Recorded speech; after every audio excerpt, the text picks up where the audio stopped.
The evolving woman is not a distant ideal. She's a living presence emerging within the shifting landscape of our time. Often called the divine feminine, she represents a movement back toward what is deeply human and wholly alive. She is a woman who chooses to remember who she truly is. She honors her enoughness. She reclaims her sovereignty. She practices self-care that is deeply honoring, conscious, and unapologetic. She creates intentionally and powerfully, and she speaks to herself with strength and compassion. In this new paradigm, she's not performing someone else's version of power. She's coming home to her own. Welcome to the episode. Let's get started.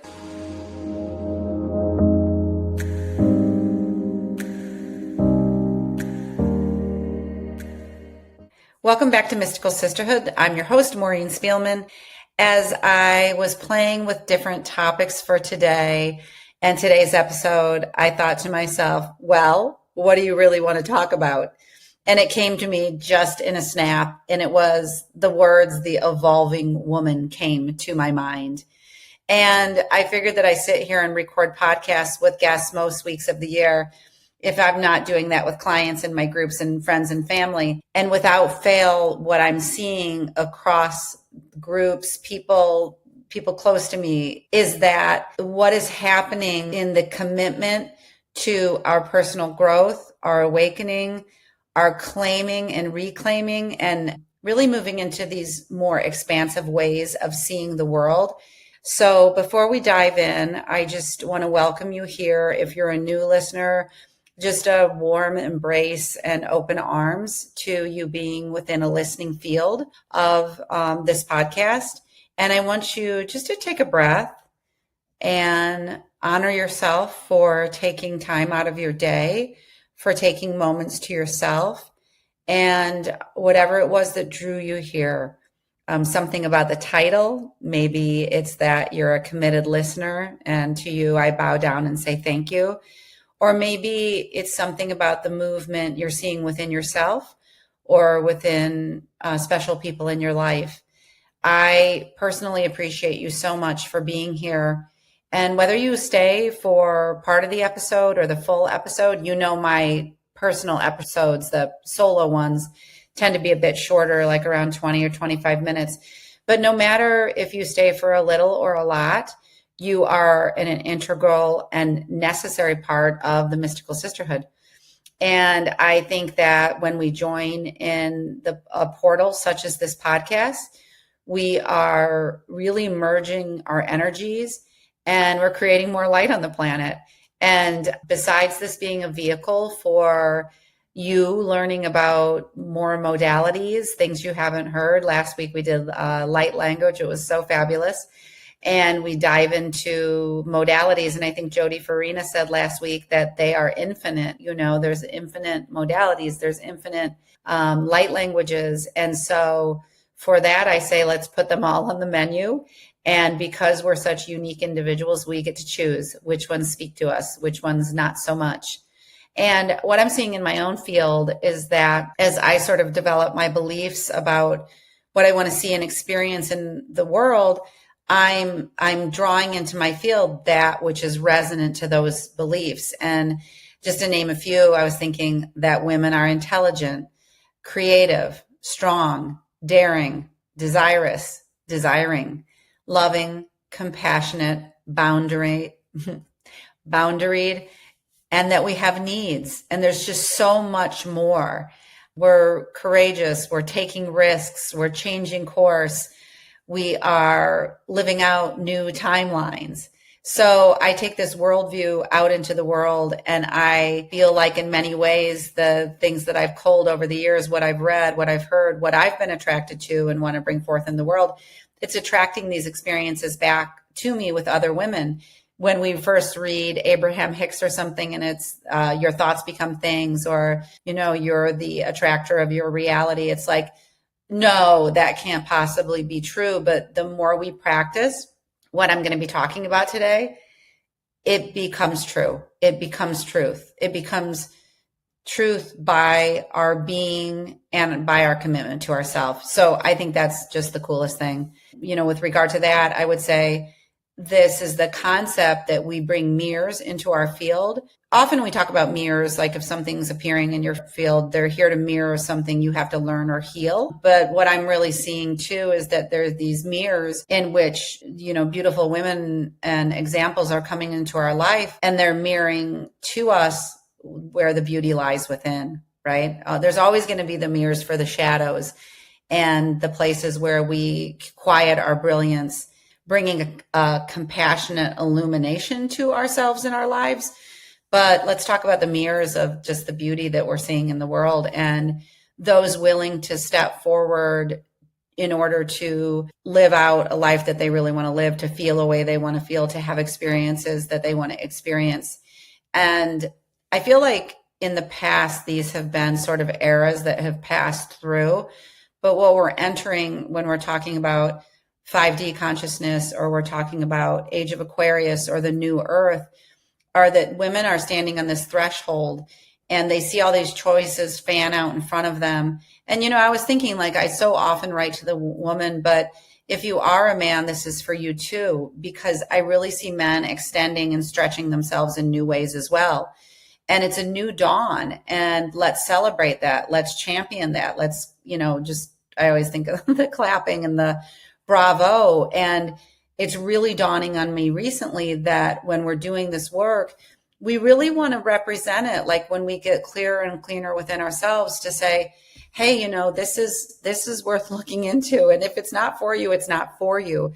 But if it is, we've become light bearers, and it's like passing the torch. And then the more torches that are held is the more light that's coming onto the planet. We all know that this is the time where we need this. So I've talked about the importance of us being mentors to the younger generation. And I really want to also welcome the younger generation here, because they are waking up at much earlier ages. They are saying, I am not feeling myself. And at age, 22, 24, 26, they're reclaiming what they know has slipped away. And the beauty is there's a lot of information out there, and the application and the integration of it, and then further on down the road, the embodiment is where we're going. But, that's when we call in the support, the coaches, the therapists, the somatic practitioners, the Akashic record readers, whoever it is, it's here for us, right? And so really bringing forth the voices and the support and all the beauty out there. If you feel messages around anything that's talked about here, whether it could be synchronicities in your life, or having a dream that feels awakening to you, or seeing signs, whatever it is, if you feel those are coming to you more and more, you're not mistaken. You are awakening. I tried to rhyme that, mistaken, awaken. But it's true. You're in the right place. You're at the right time. And we're really being invited to this space to be the highest versions of ourselves. What does this look like for you? The highest version of yourself. When I think of, and I put Maureen in the blank, or Annie, or Sarah, or Susan, or Kelly, Mary, Carrie, my sisters, Bridget, my sister-in-law, fill in your name, a Maureen who is compassionate to herself or with herself, who makes room for her experiences, who considers what is true and right in her life, a me that responds to my own triggers and reactions with arms wide open, being here for myself at all costs. That is the highest version of myself. So for you, where in your life are you being invited to, I'm going to use the word evolve, not through pressure, but through remembering? That can be within relationships. That can be with your partner. That can be with a child. That can be with a parent, an aging parent. That could be with a friend. It could be in regard to work you're bringing to life, ways of being in the world, maybe mentoring yourself out for an organization. It's all an invitation. And I believe that we don't reach anywhere. We're always being invited to evolve, for sure. And this is what's happening in this larger cultural shift, is that there are what's called New Earth dynamics. And I want to do a whole episode on that, but we're moving into a new cycle of time, I guess, that is moving forward. And we've got a reclamation of feminine wisdom. And we are seriously taking a look at where the toxic patriarchy has affected our lives, and even the toxic feminine, and reclaiming what feels healthy to us, the healthy feminine, the healthy masculine, a balanced masculine feminine within us, whether we're women, men, or however we identify. And so this divine feminine is not a myth. It's not an ideal that is unattainable. As we draw our energies back into ourselves, we can become embodied and it becomes accessible to us. So for me, I think the journey into, to keep it brief, has been, if I say like, what's the outstanding element in my life that's allowed me to come into balance with the divine masculine and feminine, and the evolved woman as an archetype, has been commitment to self, has been really turning over all the stones inside, visiting all the parts, and bringing a compassionate lens to them. And I'm always pulling in information I can talk about. I think that's what makes me a great podcast host, is that I can talk just about anything, not everything, but within a large range of spirituality or mysticism, because I love reading about it and it grows me as a person. So I just had really written out what I see in my field as to ways women are stepping into the new and creating this bridge from the old paradigm of outdated ways to the new paradigm of this evolved archetype, the divine feminine. And so I just wrote, I think I put six ways that were just like immediately apparent to me. And the first one was knowing that you are a sovereign being. Yes, you're part of the one, the whole, the universe.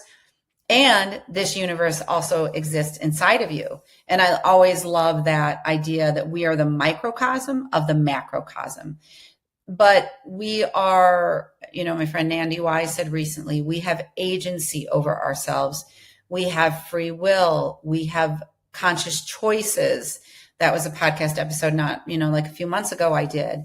It's really important in these times to draw energy into ourselves and source ourselves from this universal energy that's here for us. Big concept, I know, but it's something that I just want to seed. So, okay, this is what we're moving into. And if you want to know more about that, maybe I'll do an episode. This is the kind of topic that we talk about in Mystical Sisterhood Rising, these bigger kind of topics that then we move into, and they stretch and expand our mind and our soul and our spirit. And I have a lot to say, a lot of different things, but we all do. But sourcing from yourself is the message here. You are encoded with not only a divine brilliance, but also what I've been reading lately is this pre-incarnation plan. And as we go about this life, we're enacting out pieces of this plan as we go. So it's not predetermined or predestined, but from what I understand, it's agreement that we made before we came into this earthly body. And hey, take what you want from that, believe that, say you're crazy, Maureen, I don't know.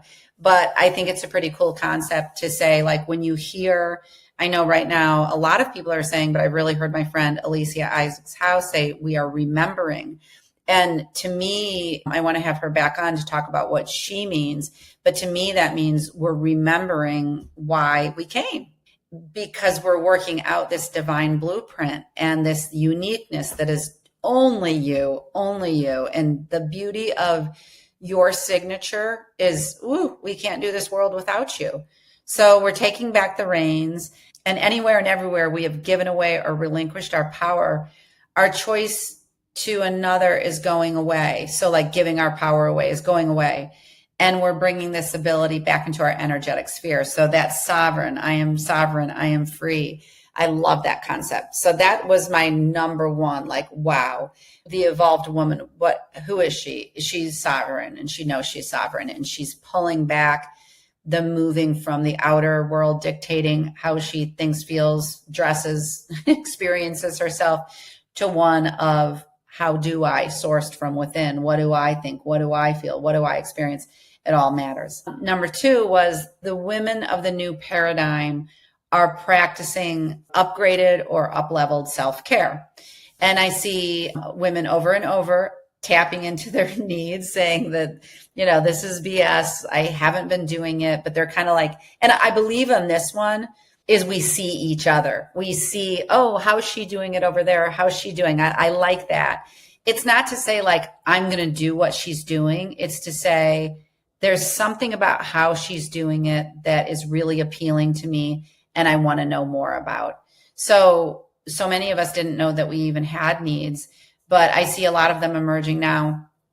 I kind of collected a few: a need to be seen and heard, a need to feel valued, a need to feel seen. This is repetitive by partners, a need to express ourselves, a need to sleep, a need to rest, a need to move, and a need to have needs without apology.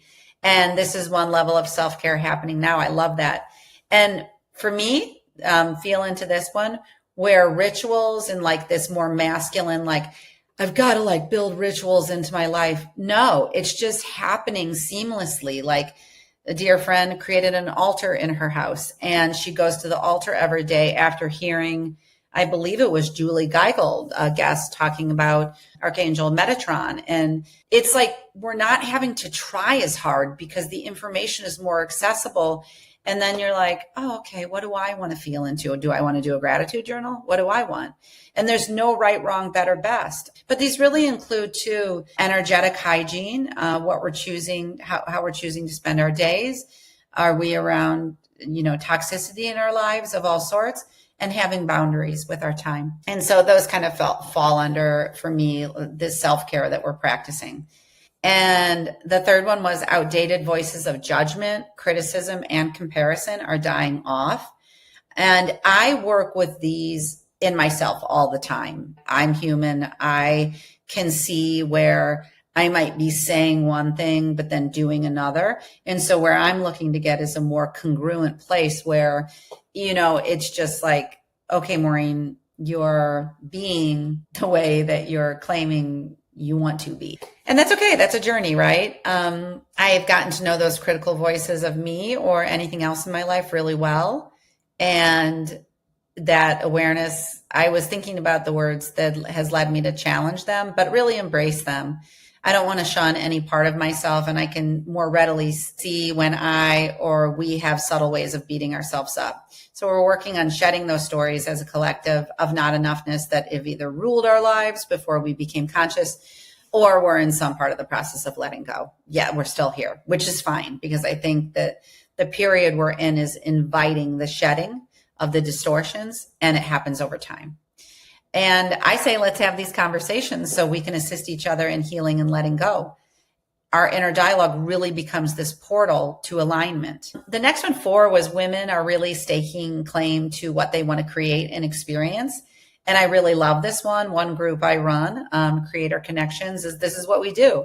We stake claim to what we want to experience in our work life, and also what we want to create in our relationships, our relationship with self, with our family members, with friends.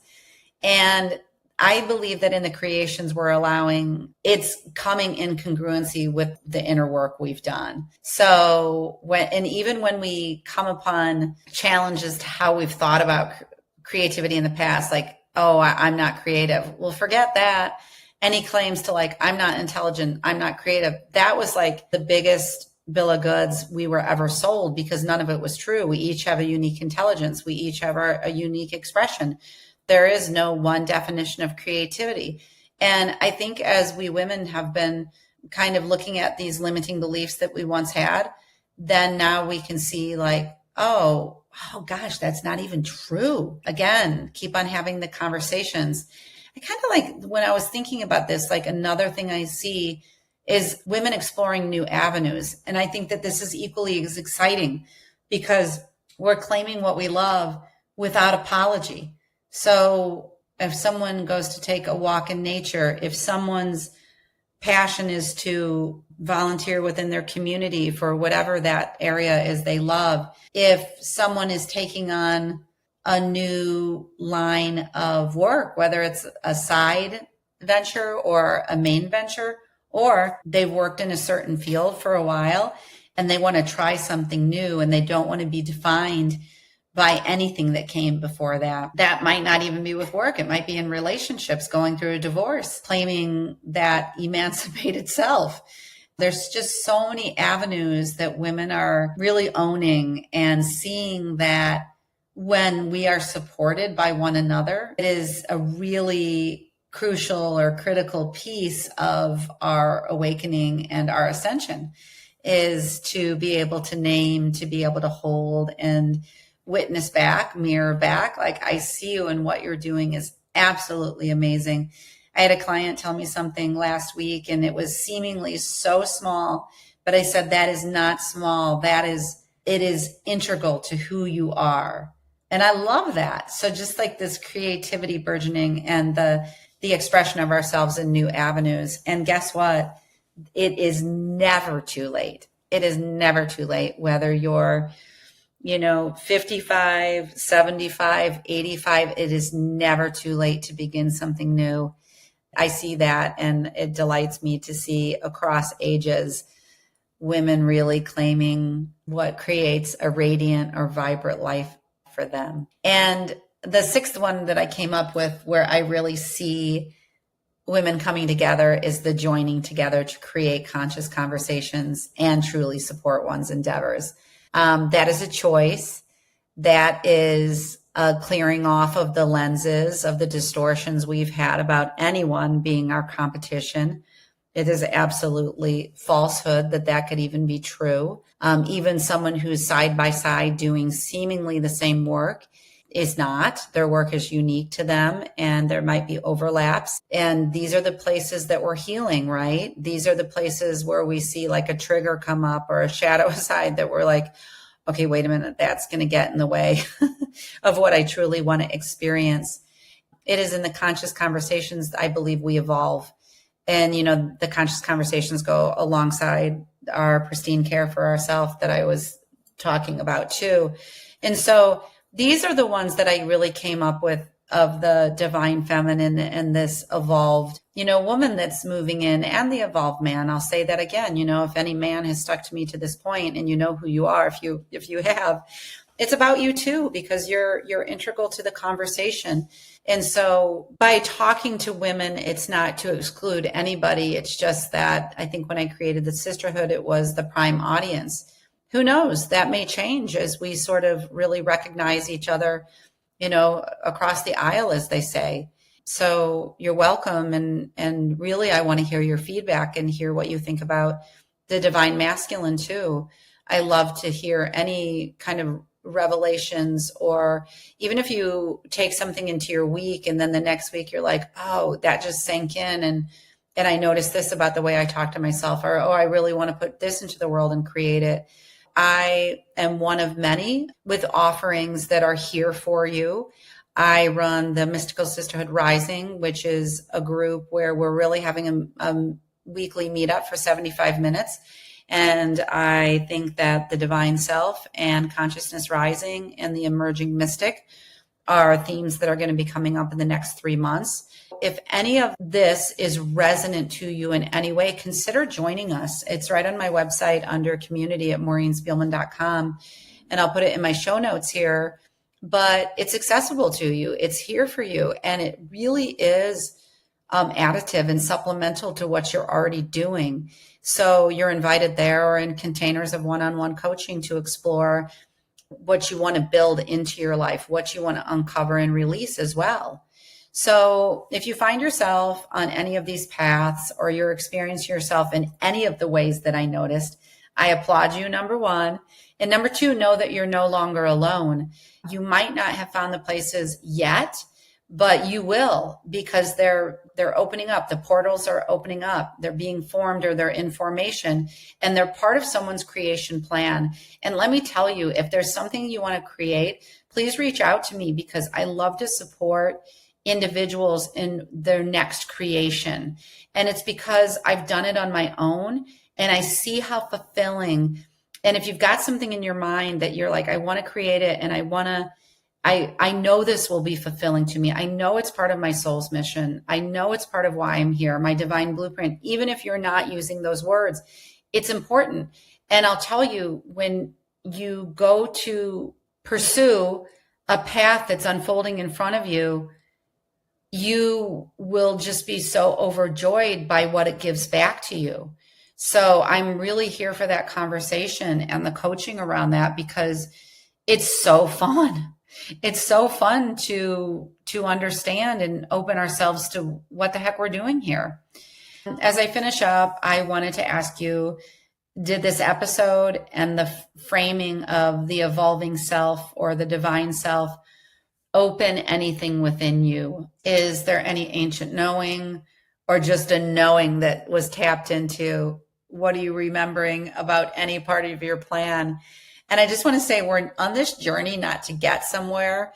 We're not on this journey to do something perfectly, but we're on a path to become our most whole self in this lifetime. Again, please reach out to me. This is the conversation I love. It's what keeps me just so overjoyed and thrilled to be in the space with you. So thanks for listening, really, from the bottom of my heart. I really think it's a tremendous time of opportunities that are opening. And I know there's a lot of noise and chaos in the world.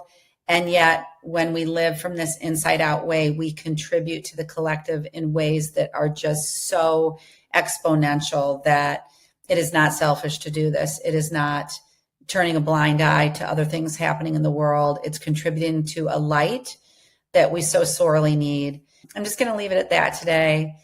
If you just want to reach out in any way, please do. I'm here for you. I've said that. And lastly, I'd like to say it's an absolute honor to witness the work you are doing in the world. You matter. It is additive. And we are all in this together. We are one. We are part of the whole. And this is unity consciousness. So let's celebrate it. I'll see you in the next episode. Thank you so much for being here. We'll talk to you soon. Thanks for listening to this episode of Mystical Sisterhood. To learn more about my one-on-one coaching programs or join the Mystical Sisterhood membership, visit MaureenSpielman.com or MysticalSisterhood.com. Thanks so much. I'll see you in the next episode.